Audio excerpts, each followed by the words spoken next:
सर्वप्रथम कहीं से हत्था जोड़ी प्राप्त होने पर उसे किसी सुनसान जगह पर गड्ढा खोदकर गड्ढे में लाल कपड़ा बिछाकर कपड़े पर हत्था जोड़ी को रख दीजिए।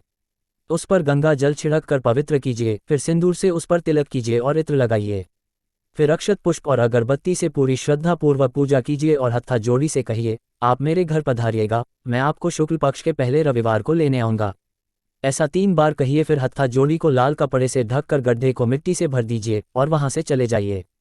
अब शुक्ल पक्ष के रविवार को प्रातःकाल स्नान आदि से निवृत्त होकर आपको 3 बजे से 6 बजे के बीच शुभ चौघड़िया देखकर हत्था जोड़ी वाले स्थान पर जाना है। अगरबत्ती जलाना है और कहना है, मैं आपको लेने आया हूँ, आप मेरे घर चलिए। ऐसा 3 बार कहना है। फिर पूरी श्रद्धापूर्वक गड्ढे से मिट्टी हटाकर लाल कपड़े और पूजा सामग्री सहित हत्था जोड़ी को घर ले आइए। अब हत्था जोड़ी को गंगाजल से पुनः पवित्र कीजिए और तिल्ली के तेल में पूरा डुबोकर पूजा वाले स्थान पर रख दीजिए। रात्रि को 9 बजे से 3 बजे के बीच शुभ मुहूर्त देखकर हत्था जोड़ी को तेल से निकालकर उस पर सिंदूर का लेप कर दीजिए और एक साफ सुथरे लाल कपड़े पर रख दीजिए। अब एक दीपक जलाना है और चामुंडा देवी के बीज मंत्र का जाप दीपक की ज्योति को देखते हुए उस पर ध्यान करते हुए 108 बार करना है। ऐसी धारणा करनी है कि इस ज्योति द्वारा चामुंडा देवी की शक्तियां मेरे शरीर में प्रवेश कर रही हैं। फिर हत्था जोड़ी को दाएं हाथ में रखकर हत्था जोड़ी को देखते हुए उस पर ध्यान करते हुए 21 बार चामुंडा देवी के बीज मंत्र का जाप करना है और ऐसी धारणा करनी है कि चामुंडा देवी की जो शक्तियां ज्योति के माध्यम से मेरे शरीर में प्रविष्ट हुई हैं वे सभी शक्तियां अब हत्था जोड़ी में प्रवेश कर रही हैं। आपको इस बात का ख्याल रखना है कि दीपक तिल्ली के तेल का ही जलना चाहिए। हत्था जोड़ी को लाल कपड़े पर वापस रखकर अक्षत पुष्प और मीठा भोग चढ़ाकर कुछ पैसे भी लाल कपड़े पर हत्था जोड़ी के पास रख दीजिए। यदि हो सके तो पैसों की जगह चांदी का सिक्का भी हत्था जोड़ी पर अर्पित कर सकते हैं।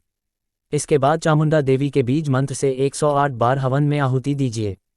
हवन में घी और काले तिल से ही आहुति देना है। चामुंडा देवी से प्रार्थना कीजिए कि आप सदा मेरे घर स्थायी रूप से निवास कीजिए और मुझे और मेरे परिवार को सदा अपनी शरण में रखिए।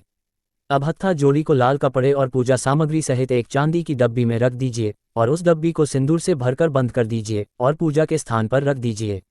अब आपको रोज हत्था जोड़ी की आरती पूजा करने के पश्चात चामुंडा माता के बीज मंत्र का 108 बार जाप करना है। जैसे जैसे जाप की संख्या बढ़ती जाएंगी हत्था जोड़ी की शक्तियां भी बढ़ती जाएंगी। चामुंडा देवी सदा आपको सभी प्रकार के दुखों और संकटों से बाहर निकालकर सुख समृद्धि और संपन्नता प्रदान करती रहेंगी।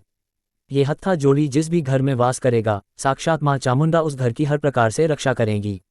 उस घर में कभी दरिद्रता नहीं आएगी।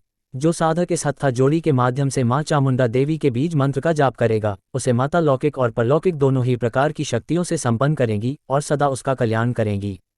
हत्था जोड़ी एक प्रकार के पौधे की जड़ होती है जो एक विशेष आकृति प्राप्त करती है जो 2 हाथों के आपस में मिले हुए स्वरूप में दिखाई देती है। इसीलिए इसे हत्था जोड़ी कहा जाता है। हत्था जोड़ी को मध्य प्रदेश के घने जंगलों में आसानी से प्राप्त किया जा सकता है। हत्था जोड़ी के और भी कई लाभ होते हैं। वीडियो अधिक लंबा न हो और हर विषय की जानकारी आपको सही और पूरी तरह से प्राप्त हो सके इसका हम विशेष ख्याल रखते हैं। इसीलिए हत्था जोड़ी से होने वाले लाभ की विस्तार पूर्वक चर्चा हम हत्था जोड़ी से संबंधित अगले वीडियो में प्रसारित करेंगे। आशा करते हैं आपको ये जानकारी पसंद आई होगी। इस वीडियो को शेयर और लाइक जरूर कीजिएगा। इसी तरह की और अधिक जानकारियां सबसे पहले पाने के लिए हमारे चैनल को सब्सक्राइब कीजिए। आपका जीवन शुभ हो। धन्यवाद।